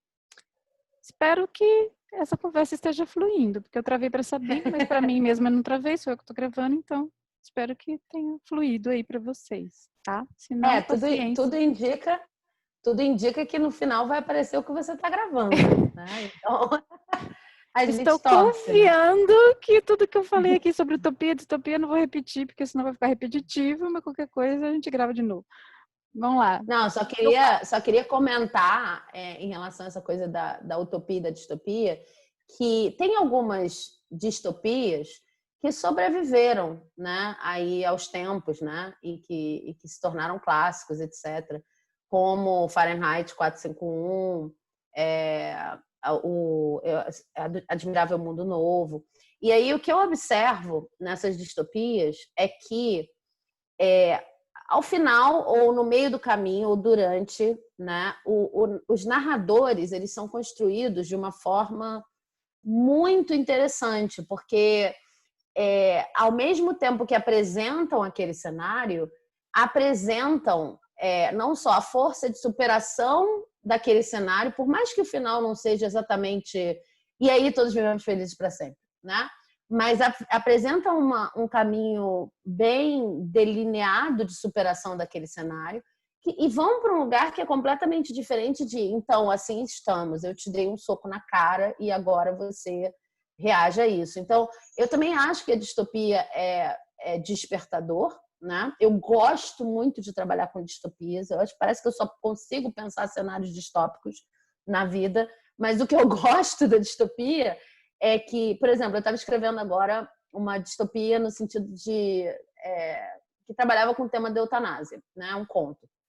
E aí, da morte como direito, eu estava pensando muito sobre ecopolítica, né? Que é essa coisa de, por conta do racismo estrutural, muitas vezes você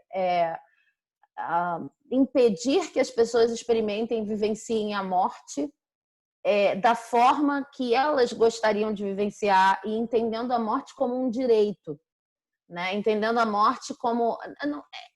entendendo que você tem direito de escolher como morrer também. E aí eu não estou nem falando de eutanásia, eu estou falando dos ritos mesmo, das celebrações, de como você pretende ver isso, se você pretende ver isso como uma passagem, como você entende vivos e mortos. Os mortos estão aqui para muitas culturas, né? Então, assim, morte é só um estágio, como é que isso acontece? Energia, ou se você acha que vira energia e tal...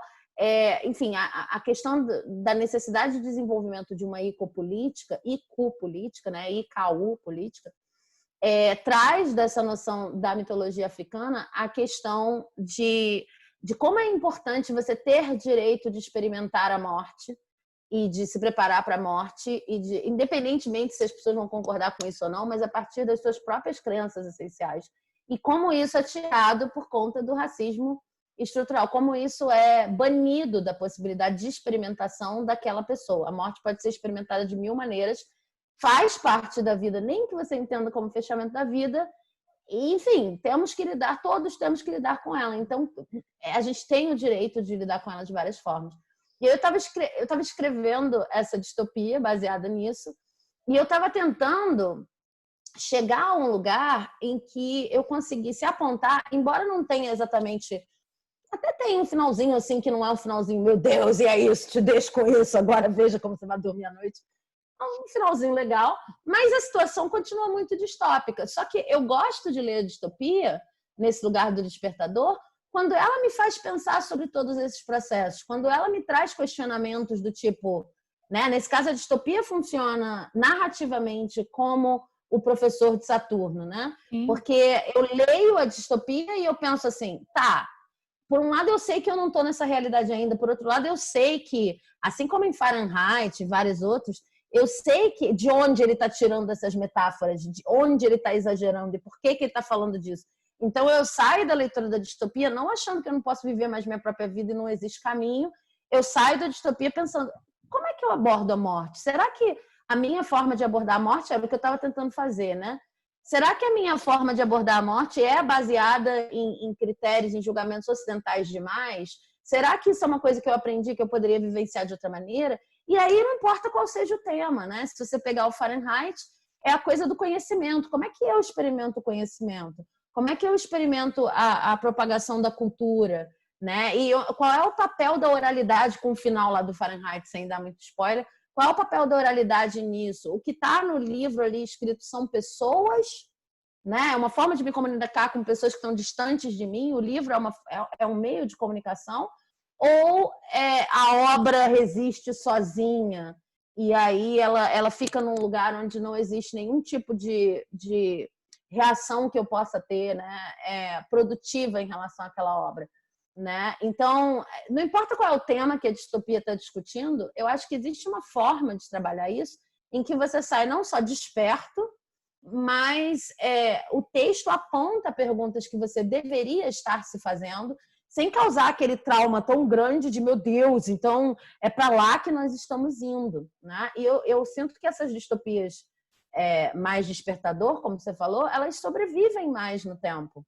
Porque elas cumprem essa função de Saturno de fato, olha, eu vou te dizer coisas difíceis. Uhum. E eu vou dizer isso construindo toda uma exegese, todo um mundo que, enfim, para ver se você entende na metáfora.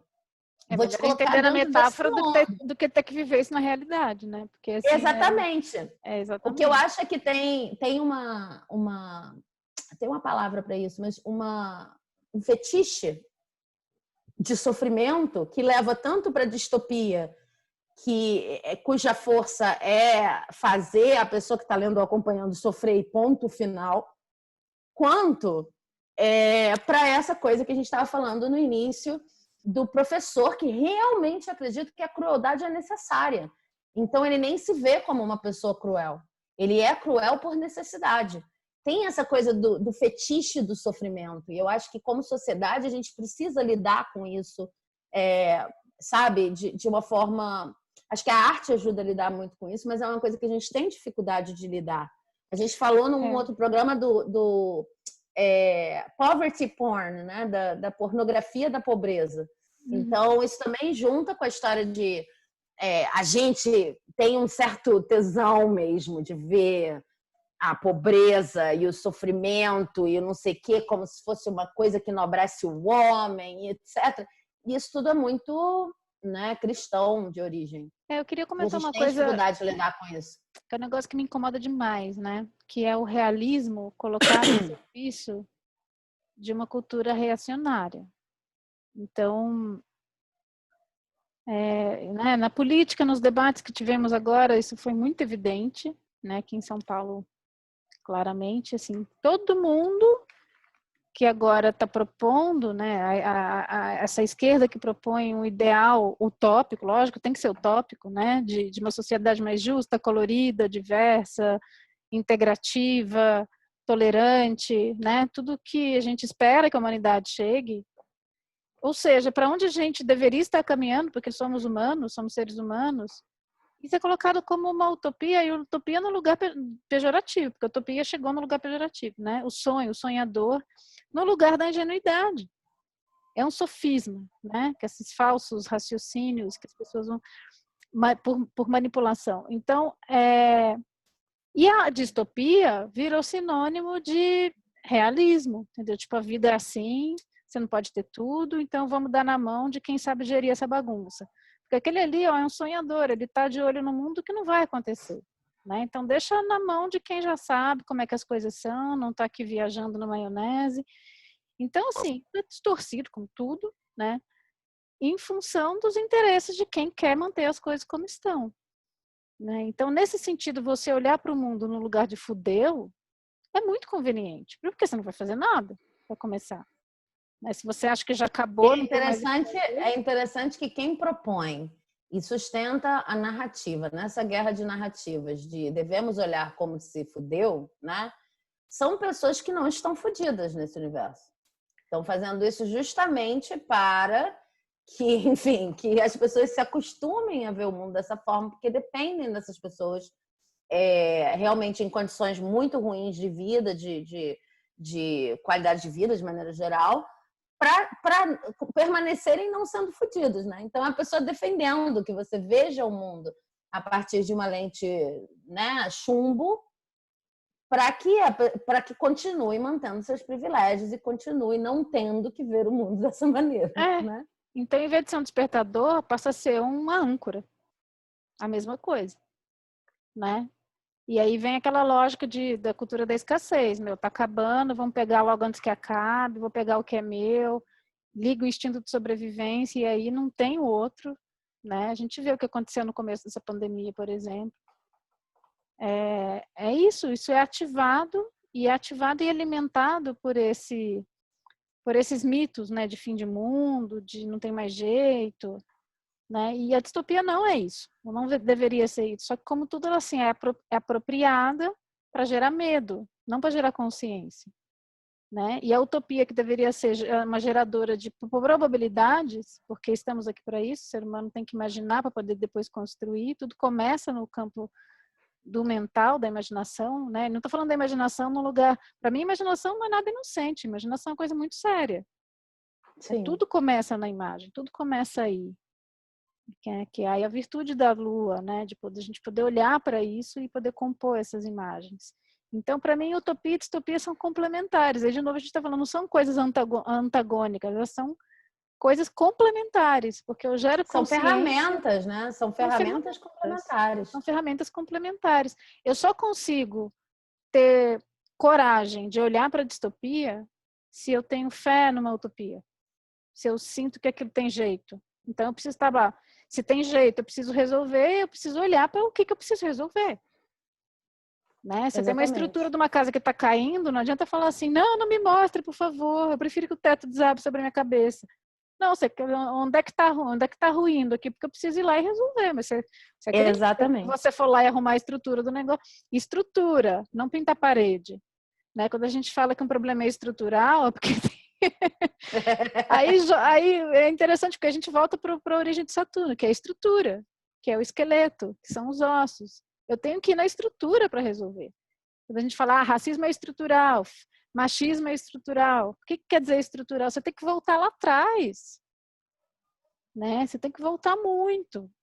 Mas você tem que estar lá na frente também, vendo uma possibilidade. Você tem que ter... você disse tudo, assim, quem não tem... Porque, assim, você pode saber... Eu tenho 41 anos... Acho que você tem 43, né, Cláudio? 44? 45. 45. Então, a gente está nos 40 aí e a gente pode saber que a gente... Saber a gente não sabe, né? Mas a gente pode imaginar que a gente vai morrer e muitas estruturas permanecerão ainda, né? Tipo, a gente vai estar morta e não vai ver, de repente, a solução de todos os problemas, até porque os problemas continuam vindo né? Enfim, como você falou, somos humanos, não somos perfeitos. Mas você pode ter uma perspectiva de, pelo menos, querer contribuir para a mudança e querer contribuir para outras narrativas. Então, se você não tem essa perspectiva de jeito nenhum, se você não tem esse horizonte, se você já não imaginou, pelo menos, como as coisas poderiam ser mais fáceis, mais interessantes e mais dignas para todo mundo, você nunca vai entender a lição de Saturno. Não. E nunca vai entender distopias como despertadores. Mas exatamente o que você falou, eu me sinto exatamente assim, cara, eu quero saber o pior que você pode me contar, porque eu quero resolver, eu quero participar Exatamente. Eu quero colaborar com a solução. Eu quero participar da história. E aí, de novo, a gente cai numa perspectiva que se você é individualista, o tempo daquilo é o tempo da sua vida. É patético. Se você não se vê como um conjunto humano e você viver no momento histórico, que o que você plantar aqui vai ficar para a história, seja, sabe, o mínimo que você faça, você interfere na história, e não importa se isso só vai estar resolvido ou harmonizado, sei lá, daqui a 3.000 anos. No tempo que eu passei aqui, eu colaborei para isso. Mas, assim, para você realmente ver sentido nisso, você tem que ter uma lógica coletiva, porque se você tem a lógica individualista, você fala assim, mas por que eu vou fazer isso? Eu não vou estar vivo para ver. Né? Tem gente que tem filho e fala isso. Mas não quer dizer que você precisa ter filho, porque senão você continua na lógica individualista, porque você faz uma transferência do seu eu para sua prole, que dá na mesma. Se você não consegue ver todo mundo nesse balaio, né? Inclusive aquelas pessoas que estão atrapalhando no seu ponto de vista, várias, mas que também tem que ser incluídas, que enquanto não tiver todo mundo, a coisa não vai. Né? E aí é que é o quebra-cabeça, né? Eu não posso ir lá isso é muito ocidental e muito cartesiano, esse tipo de ponto de vista, porque ele te deixa ao mesmo tempo imediatista e falseando o futuro, né? Assim, para ser imediatista, você acaba falseando o futuro. Eu gosto muito da perspectiva de tempo também de matriz africana, porque eles vão falar de Sankofa, eles vão falar de estar aqui e aqui estar o presente, o passado e o futuro ao mesmo tempo. Quando fala de Exu, por exemplo, tem um ditado, se não me engano é em Yorubá, que fala assim: Exu matou o pássaro ontem com a pedra que atirou hoje. E aí eu acho isso muito genial. Mas Exu matou o pássaro ontem com a pedra que atirou hoje. Está falando desse tempo sankofado, né, de Sankofa, no sentido de que se o racismo estrutural, assim, simplificando muito, né, que é muito mais bonito e poético do que isso, não é nem o tempo linear que a gente experimenta. Mas se o racismo estrutural começa lá atrás e eu tenho que olhar para isso para entender, uma coisa que eu faço hoje, sabendo dessa missão difícil, dessa compreensão, de fato, mata o pássaro ontem, sabe? Porque eu tenho como... Eu tô caminhando aqui, eu sou passado, presente e futuro ao mesmo tempo. Não existe outro futuro senão eu aqui falando agora contigo. Porque olha que bonito, né? Se você tem perspectiva histórica, se você tem perspectiva de vida, você consegue, inclusive, olhar para o passado de um outro jeito. Sim. Né? Olhar para um passado não buscando culpados e buscando vítimas, mas buscando raízes. Até para você saber onde você tem que voltar. né? Onde é que é o começo disso tudo para ir lá, a causa raiz, para poder ir lá e reestruturar. Mas se eu E não vejo... raízes que estão sob os teus pés agora, nesse momento. Sim. Você está enraizado nessas coisas. Então, eu acho muito bonita essa perspectiva de tudo aqui agora, né? Que é completamente diferente do imediatismo. É você buscar, como você falou, as origens, as raízes de tudo e, ao mesmo tempo, as futurizações no único lugar onde você pode agir, que é o presente. Não tem outro lugar onde você possa agir, né? Sim. E esse conceito de responsabilidade, né? Que é totalmente também maquiado, enfim. Chega de criticar, né? Porque crítica também... Mas é isso, é Saturno, né? Você tem que estar o tempo todo olhando. Tem gente que fala, que cansativo. É cansativo, porque é muita coisa para faxinar, sabe? É muita coisa para olhar, para reestruturar, porque a gente está no meio desse caos. E aí você vai fazer o quê? Você vai falar assim, não, vou fingir que não existe. Aí depois, meu Deus, estou padecendo uma consequência de uma, né, de uma ação que é minha ou de outro. Você vai botar a culpa no outro, tá todo mundo aqui. E acho que esse que é o grande nó desse momento, né? Isso é coletivo. Qualquer solução individual, por isso que eu tenho uma certa birra com super-herói e salvacionista. Essa brincadeira do super-herói, de se tem uma virtude exacerbada, né, para poder... Isso eu acho divertido. Agora, essa coisa daquele que vai chegar, o grande beato, o grande herói, o grande... Não é uma pessoa. Tem que ser coletivo, não dá. Uma pessoa sozinha não vai fazer isso nunca. E é toda a meritocracia, de novo, está baseada nessa falácia de que uma pessoa vai resolver, não vai. Às vezes até acontece de uma pessoa naquele momento, ela assim, vem a chispa para ela, entendeu? Só que ela não faz isso sozinha, e esse é que é o problema. Na hora de contar a história, a pessoa, a chispa é genial. Agora começa a aparecer, né? Porque também Saturno, né? No momento de Saturno. É a esposa do Einstein, a esposa do Einstein, né? Que fez os cálculos matemáticos, assim, ainda está no lugar do ajuda, do apoio, né? Mas não, ele não fez sozinho. Gente, ninguém faz nada sozinho. Desculpa dizer, Ninguém faz nada sozinho. Não faz, é impossível, né? E aí se a gente fica eu nesse acho que parte dessa responsabilidade que você está falando, eu tinha muito problema com a palavra responsabilidade, porque eu fui criada para ser uma pessoa altamente individualista e aí a responsabilidade vira um peso impossível de carregar. Sim. Quando eu comecei a entender responsabilidade como a habilidade de dar resposta, né, meio que dissequei a palavra e fiz isso na minha cabeça, eu falei, gente, a habilidade de dar resposta a questões que de fato precisam ser respondidas. Eu com certeza não vou ter essa habilidade sozinha. Eu não vou ter jamais essa habilidade sozinha, até porque as questões que estão aí para a gente lidar são questões que eu herdei, sabe? Eu não tenho a menor condição de lidar com nada sozinha e não posso esperar que ninguém lide com nada sozinho, mas eu posso ampliar a minha capacidade de resposta em um coletivo. Isso me ajuda muito a pensar. Eu acho que isso vem também da cultura do patriarcado, né? Eu acho que até, assim, pode ser, pensando nas grandes travessias do deserto, né? Lugares físicos que cultivam. A Rhea Niesler fala isso, né? No Prazer Sagrado, no Cálice e a Espada. Grandes culturas patriarcais foram criadas em ambientes muito inóspitos, em que a natureza não está... Você não conseguia olhar como civilização para a natureza e falar assim, a terra provê, teremos futuro. Né? Algo que você tinha que conquistar, subjugar, senão você morria. E aí tinham pessoas que estavam mais habilitadas a dar resposta para isso, que acabavam virando os líderes para que ninguém morresse. Né? E o patriarcado surge um pouco daí também. Né? Que é alguém que tem a resposta, mas alguém que vai dizer lá o que você tem que fazer e você tem que seguir. Só que a gente já passou desse momento. Pode ser que para a sobrevivência da espécie, ou de pelo menos um povo que rege a cultura vigente, isso era uma verdade naquele momento.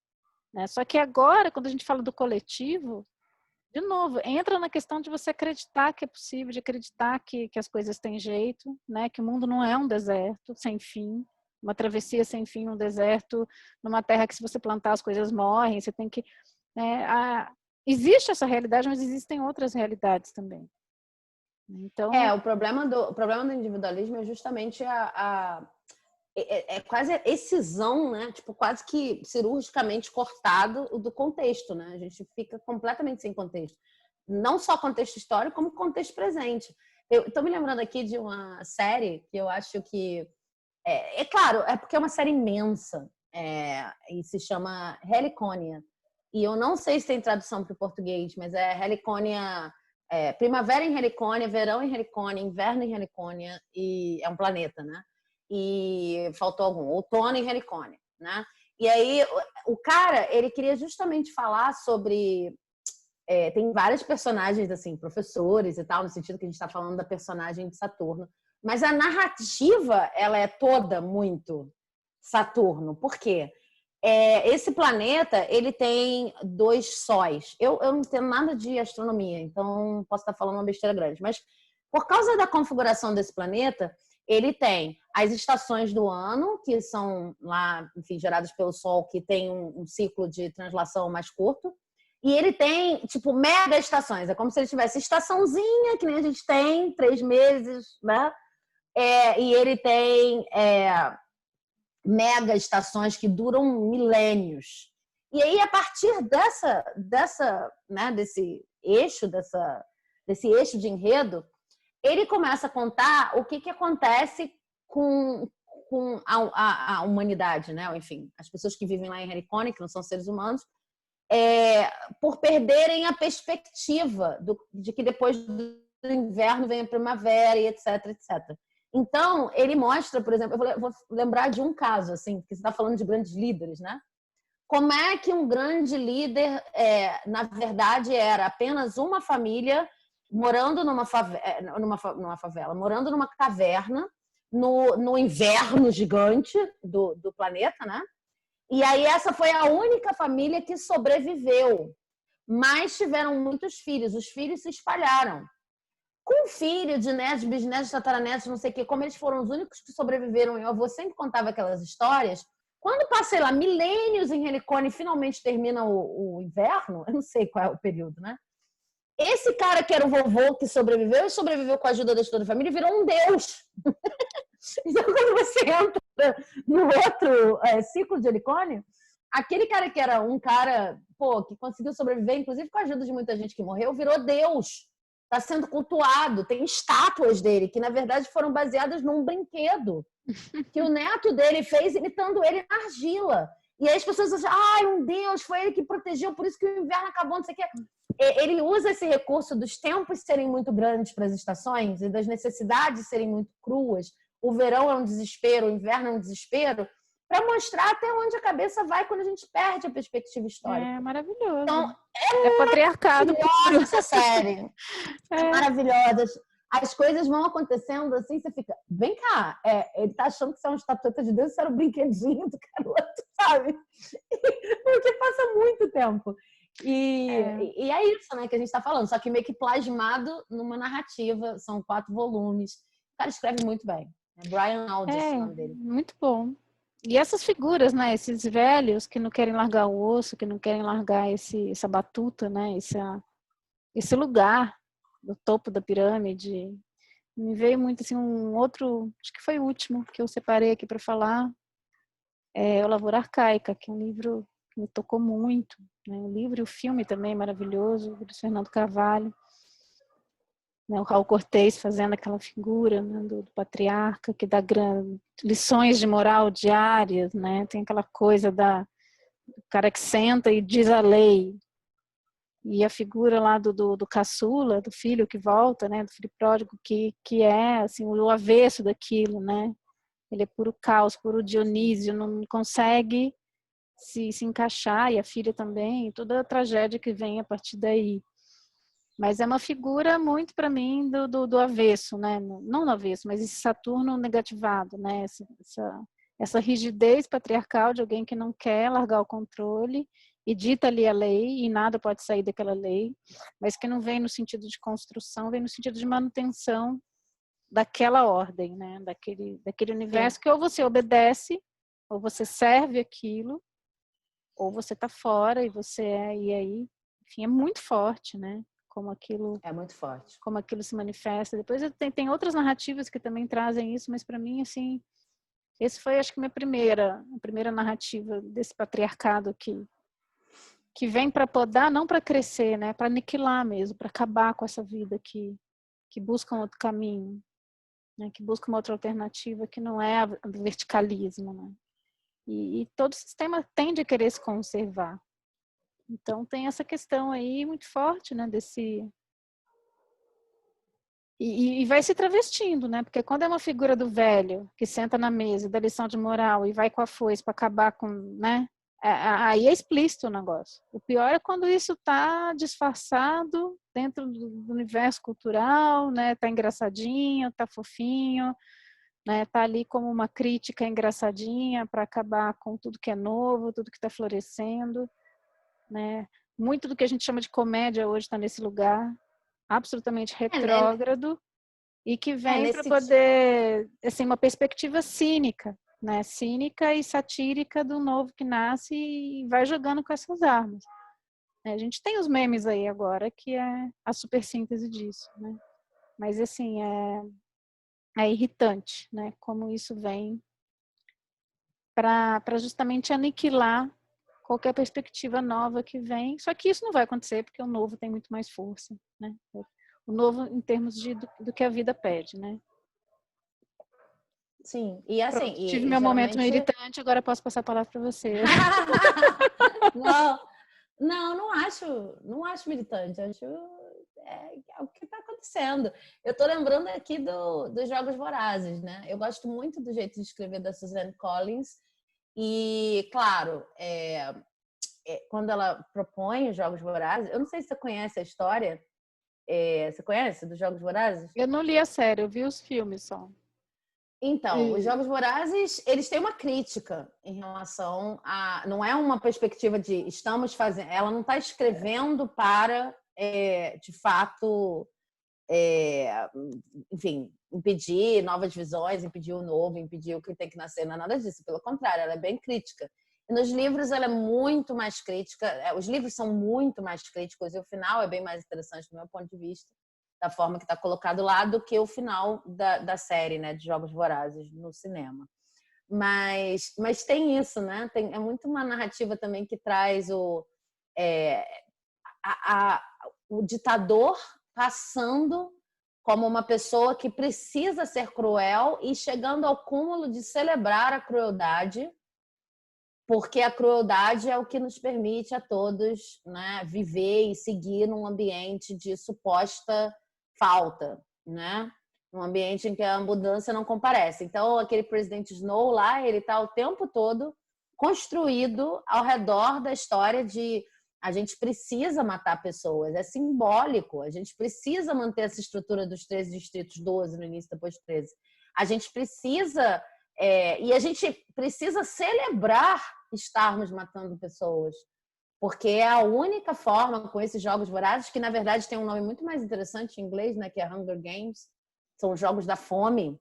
Então, o que ele está lidando ali, quando ele fala de fome, é tipo assim, essas pessoas estão morrendo, e a gente está celebrando para que nunca mais passemos fome. É um negócio quase Scarlett O'Hara com aquele, aquele É rabo, apelativo, né? Vai no instinto de extremamente sobrevivência. apelativo. E aí tudo que acontece ao redor disso é muito atual. Só que realmente nos livros é a coisa mais delicada, mais crítica, mais inteligência. Até porque quando entra no filme tem aquela história, né? Eles tiveram que esticar o último para fazer 2 filmes, para ganhar mais dinheiro, etc. Essas coisas todas. E o foco está mais no romance, nas cenas de ação. Enfim, a Suzanne Collins não escreve assim, mas ainda assim dá para pescar muita coisa no filme. Só que o que eu acho interessante é que traz muito um despertador para a gente, porque tem as pessoas que estão aplaudindo a coragem de pessoas que não precisavam morrer. E aí, só de falar essa frase, você fala assim, cara... E são pessoas que estão super bem de vida e que, ao mesmo tempo, têm zero sentido na vida.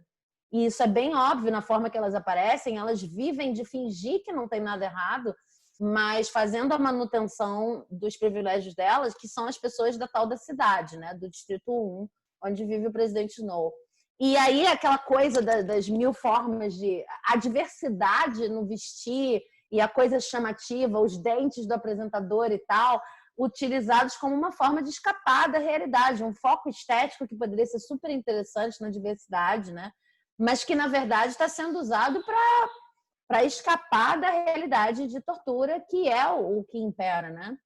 Se você for olhar para o que a gente vive hoje em dia, tem muita gente nesse lugar. E não estou falando só na questão da superficialidade, mas na questão de olhar para o sofrimento do outro e achar bonito, e achar interessante, e achar uma coisa para ser celebrada. Aquilo ali é só um exagero em proporções, né? Para você ver, né? Hoje, não hoje o dia que vocês estão vendo, mas hoje o dia que a gente está gravando, né? Faz 1000 dias, mil dias, é isso? Sem 1000 resposta dias, de Marielle? exatamente. 1000 dias Dia 8 sou de estranho. dezembro, que a gente está gravando. 1000 dias. 1000 dias sem resposta sobre Marielle Franco, né? E é muito fácil transformar Marielle numa personagem romântica, numa Marte, né? E eu acho que ela viveu a vida com plena coerência e morreu em plena coerência, mas ela não tinha que ter morrido. Assim, não tinha que ter morrido. A gente não pode romantizar isso, né? Isso foi um crime. Isso não foi uma coisa bonita, assim, nossa, ela viveu a vida dela até o fim. Ela fez o que ela tinha que fazer, o que ela veio fazer e ela fez coerentemente, mas isso é uma tragédia social, isso não tem que acontecer. Sim. Né? Então, assim, e agora a gente está, também, em relação a quando a gente está gravando, a gente está, enfim, Thalia Perrone, né? Perrone, que foi eleita já 2 vezes ou 3 vezes, se não me engano, está sofrendo o mesmo nível de ameaça, teve que se mudar do estado do Rio de Janeiro por conta das ameaças à família. E, enfim, tem podcast sobre isso, está saindo no jornal, todo mundo está vendo, ninguém está fazendo absolutamente nada. Ela também está ameaçada de morte. E já falou que não vai sair do Brasil porque essa é a vida que ela quer viver, é como ela ela não se entende em outro lugar, mas ela está aí na boca para acontecer alguma coisa, né? E não tem nenhuma mobilização em relação a isso, nem no sentido de protegê-la, né? A proteção que ela recebe da polícia parlamentar, e a da polícia parlamentar não é nem da polícia federal ou da polícia, enfim, de um órgão que seja mais equipado para lidar com esse tipo de coisa. Eles dizem, a gente vai te proteger quando você tiver num comício ou numa atividade política, mas a gente não vai te proteger quando você for levar sua filha ao dentista. Ela tem uma filha pequena, né? Ela passou por tudo isso, inclusive grávida. Então, assim, é mais ou menos a reação que o governo tem à vacina. Tipo, não resolve nada para ninguém, porque as pessoas que querem matar elas trabalham 24 horas por dia, 7 dias por semana, né? E com impunidade absoluta, né, nesse momento. E com impunidade absoluta, né? Então, é isso, não acabou, né? E aí, muitas vezes, a fetichização da morte, da tortura, como se a gente estivesse vendo um filme muito distanciado de algum herói grego, como se isso fosse o gladiador, é justamente o que é utilizado para a gente não proteger, Thalíria. Aliás, impunidade cá entre nós é uma coisa tão anti-Saturno. Porque, assim, pelas leis do universo, nada fica impune, porque tudo tem causa e efeito. A impunidade é uma artificialização total, né, que vem desde, assim, criancinhas mimadas que não cumprem as consequências de seus atos, né, que vai das mínimas coisas, assim, de deixar uma coisa no chão e aquilo aparecer em outro lugar, para falar de origens bem suaves, né, mas é isso. Isso não deveria estar acontecendo. A gente não pode achar que isso é normal, né? Isso não são as provas, as crises que a humanidade naturalmente passa, que são crises existenciais, mas não crises de absurdos, né? Como a gente está estruturado agora. E é isso. No caso desse, essas figuras, elas existem como matadores e, assim, aí é um Saturno por sobrevivência. Ou você aprende com o passado, né? E fecha as brechas, como vários aí que estão mudando de cidade, Jean Willis que saiu do país, porque você fala assim, vai ser Marte? Para quê? A vida vale muito, uma vida de uma pessoa dessa, qualquer pessoa, né? Mas quem está ali empenhado em transformar a sociedade, então é aprender mesmo e preservar a vida, sabe? Ser impecável nisso, porque eu acho que o que Saturno traz também é impecabilidade, né? Você não deixar brecha. E isso precisa ser aprendido. Até para a gente sair desse lugar que a utopia é um lugar de ingênuos, não é um lugar de ingênuos, né? A gente tem que parar com essa narrativa, né? E muita gente está aprendendo isso, mas a gente tem que, é uma questão coletiva, não pode ser uma questão individual. Né? A impecabilidade individual, ela nem funciona, né?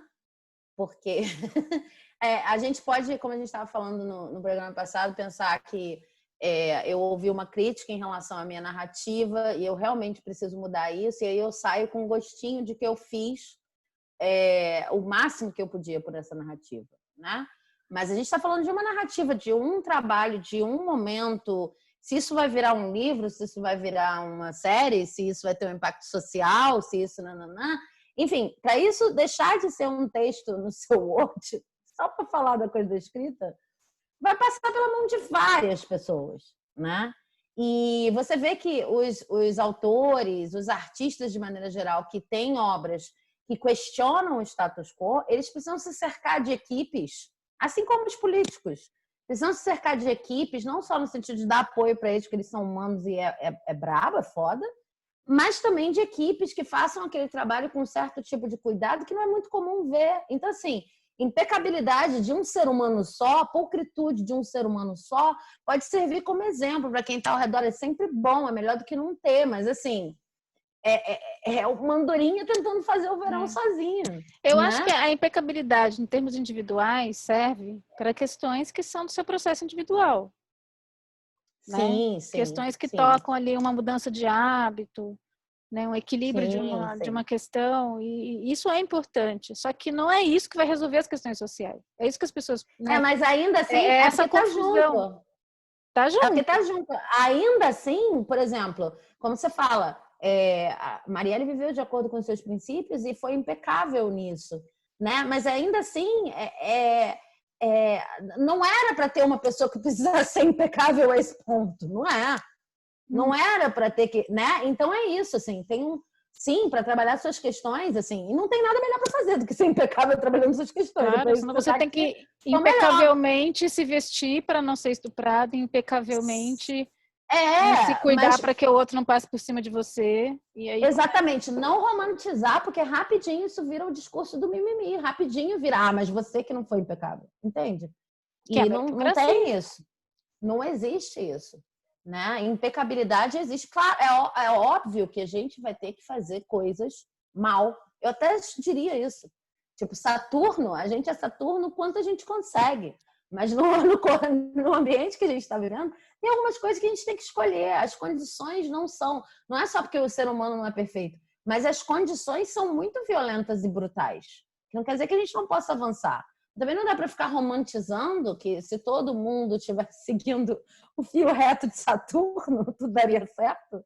Porque, como você disse, é estrutural. Né? Então tem muita lição que Saturno traz, muita coisa para pensar. Né? E coletivo. É em coletivo. É em coletivo.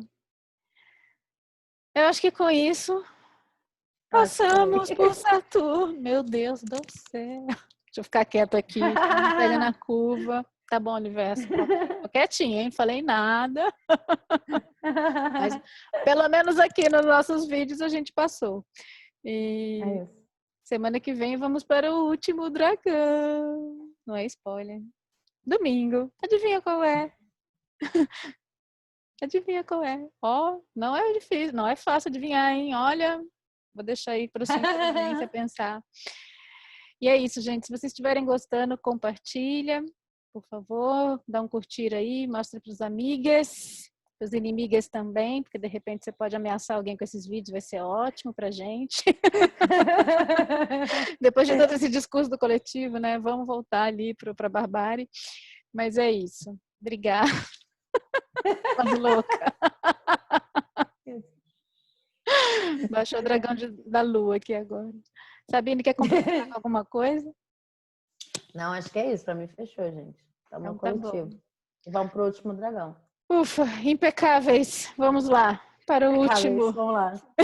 Impecavelmente estamos atravessando. Chegamos no domingo. Até a próxima semana. Tchau, Sabine. Sempre um prazer. Beijo, gente. Igualmente. Tchau, tchau.